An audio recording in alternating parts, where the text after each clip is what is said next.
আমরা যদি একটি কেন্দ্রীয় নেতৃত্বের অধীনে ঐক্যবদ্ধ থাকতে পারি, তাহলে ওয়ার্ল্ড ওয়াইড মুসলিমদের এগেনিস্টে যেই কনস্পাইরেসি হচ্ছে সেখান থেকে আমরা মুসলিমদেরকে রক্ষা করতে পারবো, আমরা নিজেদেরকে হেফাজত করতে পারবো।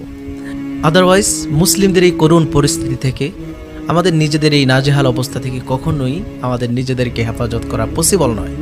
খিলাফার অনুপস্থিতিতে মুসলিমদের কি করুণ পরিণতি হচ্ছে তা আপনারা দেখতে পাচ্ছেন, যেখানে ফিলিস্তিনের মুসলিম ভাইয়েরা মার খাচ্ছে, আমার মায়েরা ইজ্জত হারা হচ্ছে, আমার বোনেরা ইজ্জত হারা হচ্ছে।